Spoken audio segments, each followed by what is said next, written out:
حضرت مولا علی شیر خدا رضی اللہ تعالیٰ عنہ کا بڑا خوبصورت فرمان ہے۔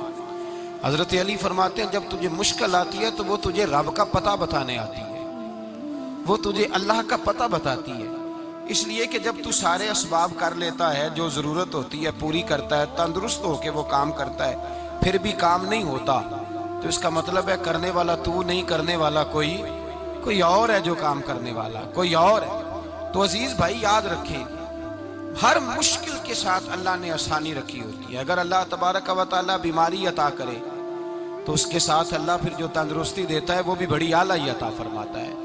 اگر اللہ کبھی غربت دے تو پھر اس کے بعد جو اللہ تعالیٰ آسانی دیتا ہے وہ بھی بڑی اعلیٰ ہی عطا فرماتا ہے۔ حضرت ایوب علی نبینا علیہ الصلوۃ والسلام بیمار رہے، 60 سال اللہ نے تندرستی دی۔ کتنے سال بولے؟ 60 سال، غور کرنا بات پر، 60 سال علیل رہے، پھر بیمار ہو گئے، 18 سال ہو گئے بیمار ہوئے۔ زوجہ کہنے لگی دعا کر لیں آپ کو اللہ صحت دے دے۔ ہمیں اگر کوئی بندہ پوچھ لینا کہ بھائی کبھی کوئی خاص بات تو سناؤ، تو ہم جو ساری زندگی سکھ کے ساتھ سوئے ہوتے ہیں وہ بات نہیں سناتے، وہ جو ایک رات درد سے نیند نہیں آتی اس رات کا قصہ سناتے ہیں، کہتے ہیں وہ میرے الٹے دانت میں درد تھا تو میں ساری رات سو نہیں سکا۔ او بھائی جو ساری زندگی سویا ہے اس کا تو ذکر نہیں کر رہا، اور ایک رات جو تجھے نیند نہیں آ رہی۔ کسی سے پوچھا جائے، ڈاکٹر کہتے ہیں 360 ہڈیاں ہوتی ہیں وجود میں، کسی سے پوچھا جائے نا تیرا کیا حال ہے تو 359 ہڈیوں کا ذکر نہیں کرتا، جس گھٹنے میں درد ہے اس کا ذکر کرتا ہے، کہتا ہے یہ گھٹنے میں بڑی درد ہے۔ او بھائی باقی 359 ٹھیک ہے نا، ان کی بھی تو کوئی بات سنانا۔ حضرت رابعہ بصریہ رحمۃ اللہ علیہا کے پڑوس میں ایک نوجوان رہتا تھا، آپ کے پڑوس میں، تو وہ جب جو محلے میں بچے رہتے ہیں نا گاؤں میں، ان کا پتہ ہوتا ہے، پڑوسی تھا تو 34-35 سال نوجوان کی عمر ہو گئی، کبھی بیمار نہیں ہوا۔ ایک دن اس کی طبیعت علیل ہوئی، سر میں درد ہوا تو اس نے پٹی باندھ لی سرخ رنگ کی، باہر نکل کے آیا، حضرت رابعہ بصریہ علیہ رحمہ نے دیکھا تو فرمانے لگے بیٹے خیر ہے؟ لگا جی اماں جی سر میں بڑی درد ہے۔ آپ فرمانے لگے کتنی عمر ہو گئی؟ کہنے لگا 34-35 سال۔ فرمانے لگے پہلے تو کبھی درد نہیں نہ ہوئی؟ کہا نہیں اماں جی آج ہی ہوئی ہے۔ تو آپ فرمانے لگے 34 سال اللہ نے صحت دی ہے، تو نے شوگر کی ایک پٹی بھی نہیں باندھی، اور آج درد ہوئی ہے تو شکوے کی پٹی تو نے فوراً ہی باندھ لی ہے، کوئی شوگر کی پٹی بھی باندھنی چاہیے۔ حضرت ایوب 18 سال بیمار رہے، زوجہ کہنے لگی دعا کر لو، تو آپ فرمانے لگے بی بی سے کہ صحت کتنی دیر رہی؟ اس نے کہا 60 سال۔ تو آپ فرمانے لگے ذرا بیماری کو بھی 60 سال گزر لینے دو پھر دعا بھی کر لیں گے۔ یہ دعا کی، اللہ یہ لفظ کہے اللہ نے صحت دے دی، تندرستی آ گئی۔ ایک دن گھر میں بیٹھے بیٹھے زوجہ کہنے لگی کہ ایوب یہ بتاؤ دکھ اچھے کہ سکھ؟ آپ فرمانے لگے سارے دن ہی اللہ کے ہیں پر دکھ بڑے اچھے تھے، مجھ سے پوچھو تو دکھ بڑے اچھے تھے۔ کہا کس طرح؟ تو حضرت ایوب فرمانے لگے جب میں بیمار تھا تو 24 گھنٹے میں ایک دفعہ میرا رب میرا حال پوچھا کرتا تھا، ایک دفعہ میرا اللہ پوچھتا تھا ایوب تیرا حال کیا ہے؟ فرماتے ہیں 12 گھنٹے تو لذت ہی رہتی تھی کہ میرے رب نے میرا حال پوچھ لیا، اور اگلے 12 گھنٹے میں انتظار کرتا تھا مالک حال دوبارہ کب پوچھے گا۔ فرمانے لگے اب صحت تو ہو گئی ہے پر اب میرا رب میرا حال تو نہیں نہ پوچھتا۔ بھائی مشکلات جو ہوتی ہیں وہ تو تجھے سجا دیتی ہیں، سوار دیتی ہیں، تجھے یاد آتا ہے کوئی اپنا۔ حضرت یونس علیہ السلام کی دوستی ہوگی حضرت جبریل امین سے، تو جناب جبریل ملنے آئے۔ حضرت یونس علیہ السلام فرمانے لگے جبریل میرا دل کرتا ہے مجھے اس بندے کی ملاقات کرا جو اللہ کا سب سے زیادہ عبادت گزار بندہ ہے۔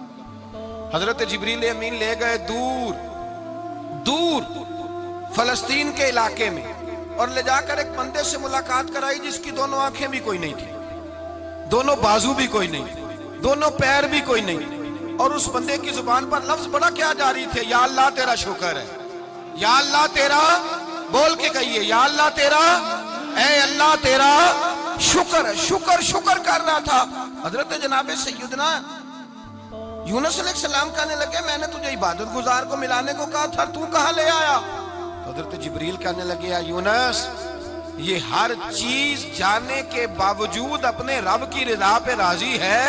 اس وقت دنیا میں نبیوں کے بعد جس سے اللہ سب سے زیادہ پیار کر رہا ہے وہ یہی بندہ ہے، یہ اپنے رب کی رضا پہ راضی ہے۔ اے تن میرا کنگی ہوئے تے میں زلف سجن دی واواں، تے پوش میرے دی جتی بن جائے تے میں یار دی قدمی آواں، مارو مینو مار مکاؤ کوئی عذر نہ پیش لے آوا تے جے سونا ہی میرے دکھ وچ راضی، جے سونا ہی میرے دکھ وچ راضی، جے سونا ہی میرے دکھ وچ راضی تے میں سکھ نو چلے ڈاواں۔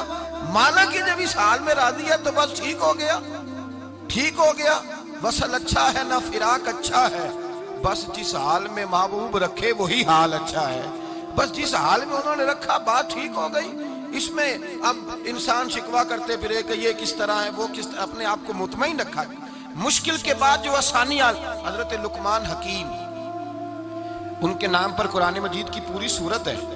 حضرت لقمان حکیم علیہ رحمہ آپ اپنے بیٹے کو نصیحت کر رہے تھے، کہنے لگے بیٹا کو مشکل آئے تو گھبرانا نہیں، کوئی مشکل آئے تو کرے بیٹوں کو سمجھ آ جائے کہ مشکل آئے تو، سمجھ آ رہی ہے بات کی، مشکل آئے تو۔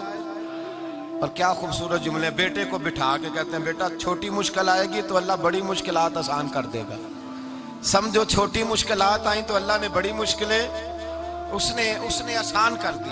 اور آپ کو بتاؤں اصل انسان ہوتا ہی وہ ہے جو مشکلوں میں جینے کا ڈھب سیکھ جاتا ہے، وہ بن جاتا ہے جو کرب کے حالات میں جینے کا سلیقہ سیکھ جاتا ہے۔ اپنے بچوں کو یہ سمجھانا، حضرت لقمان بیٹے مشکل آئے تو گھبرانا نہیں، بڑی کو ٹال دیتی ہے، وہ نیکی کا اور آسانی کا پیش خیمہ ہوتی ہے، اللہ اس کے بعد آسانی سمجھا رہے ہیں۔ کچھ دنوں کے بعد کہنے لگے آؤ فلاں اللہ کے نبی کی ملاقات کو چلیں، فلاں نبی علیہ السلام سے ملنے چلتے ہیں۔ اس زمانے میں جو نبی تھے ان سے ملنے چلے گئے، بیٹے کو بات یاد تھی، گھوڑے پہ بیٹھے، امام ابن جوزی نے اس کو لکھا ہے، گھوڑے پہ بیٹھے تھے دونوں کے پاس گھوڑے تھے۔ اب رستہ بہت زیادہ تھا، کھانا ساتھ لے لیا، پانی ساتھ لے لیا، رستہ لمبا تھا، صحرا کا علاقہ تھا۔ جب جانے لگے تو اتنی سخت گرمی ہوئی کہ گھوڑے بھی بے ہوش ہونے لگے، اچانک ایسی گرم لو چلی کہ گھوڑے بھی۔ اب دونوں باپ بیٹا جو تھے وہ بڑی جوش میں تھے کہ جانا ہی جانا ہے، گھوڑے سے اتر کر کے پیدل چلنے لگے۔ اب پیدل چلتے چلتے ذرا آگے گئے تو گرمی میں جتنا بندہ پیدل چلتا ہے اتنا پیاس بھی زیادہ لگتی ہے، تو پانی پیتے رہے، کھانا کھاتے رہے، کھانا پانی بھی ختم ہو گیا۔ تھوڑا آگے چلے نا تو اس قدر تکلیف بڑی کہ حضرت جناب لقمان کے بیٹے کے پیر کے اندر ایک ہڈی پیوست ہو گئی، اتنی بڑی ہڈی تھی وہ اندر ہی چلی گئی، پیر خون کے فوارے گرنے لگے، بیٹا بے ہوش ہو گیا۔ حضرت لقمان اس کے سرانے بیٹھے تو بیٹا تھا نا، آنکھوں میں آنسو آ گئے۔ بیٹے نے آنکھ کھولی تو کہنے لگا ابا جی آپ تو صبر کرنے والے ہیں، آپ رو رہے ہیں۔ فرمایا بیٹے میں کیا کروں، میرے سینے میں جو دل ہے وہ ایک باپ کا دل ہے، تو باپ جو ہوا تیری دکھ پر رونا آیا۔ بڑی مشکل سے دانت کے ساتھ ہڈی نکالی، ہڈی نکلی تو خون بھی چلا۔ صاحب زیادہ کہنے لگا حضور آپ نے تو کہا تھا ہر مشکل کے بعد آسانی ہوتی ہے، اور چھوٹی مشکل دیکھ کے اللہ بڑی سے بچا لیتا ہے، تو ہم تو اچھے کام چلے تھے، مشکل پہ مشکل، مشکل پہ مشکل، یہ کیا ہے؟ حضرت لقمان کہنے لگے بیٹا نہ تو رب کی حکمتوں کو جانتا ہے نہ پوری طرح میں جانتا ہوں، لیکن جو میں نے کہا تھا وہ بات سچی ہے۔ فَإِنَّ مَعَ الْعُسْرِ يُسْرًا إِنَّ مَعَ الْعُسْرِ يُسْرًا، اللہ ہر مشکل کے بعد آسانی عطا فرمائے گا، اور فرمایا میرا ایمان ہے کہ ضرور عطا فرمائے گا۔ یہ بات کہہ رہے تھے کہ سامنے سے دھواں اٹھا، اتنا سخت دھواں اٹھا کہ آپ نے سوچا شاید وہاں بادی یا وہاں جاتے ہیں۔ وہاں چلنے لگے تو پیچھے سے کسی نے آواز دی ٹھہر جاؤ، رکو، وہیں رک گئے۔ تھوڑی دیر گزری تو کہا رک جاؤ، جب رکے تو ایک بولنے والا بولا، کہنے لگا تمہارے لیے تھوڑی دیر کے بعد جانوروں کا بندوبست کر دیا جائے گا، کھانے کا بھی بندوبست ہو جائے گا، بچے کا پیر بھی صحیح ہو جائے گا، چلے جانا لیکن ذرا ٹھہرو۔ حضرت لقمان کہنے لگے بولنے والے تو کون ہے؟ تو کہنے لگے میں اللہ کا فرشتہ ہوں، میں اللہ کا فرشتہ ہوں۔ کہا اللہ کے فرشتے اور یہ سارا کچھ کیا ہے؟ تو فرشتہ کہنے لگا اصل بات یہ ہے کہ سامنے بستی پر مجھے عذاب نازل کرنے کا حکم ملا تھا، آپ بڑی تیزی سے آ رہے تھے، میں نے رب سے دعا کی کہ اللہ اس باپ بیٹے کی غلطی کوئی نہیں، مہربانی فرما۔ رب نے پہلے آپ کو صحرا میں الجھایا، پھر میری دعا کی برکت سے آپ کے گھوڑے ٹھہر گئے، پھر میری دعا کی برکت سے آپ کا پانی ختم ہوا، پھر میری دعا کی برکت سے آپ کے بیٹے کو زخم آیا، پھر میری دعا کی برکت سے سامنے سے دھواں اٹھا۔ فرمایا یہ جو تمہیں مشکل پہ مشکل آ رہی تھی، یہ تو میرا رب تمہیں عذاب سے بچانا چاہ رہا تھا، یہ جو تمہیں مشکل پر مشکل آ رہی تھی تو میرا مالک تمہیں عذاب سے بچا رہا تھا، تم سمجھ نہیں رہے تھے۔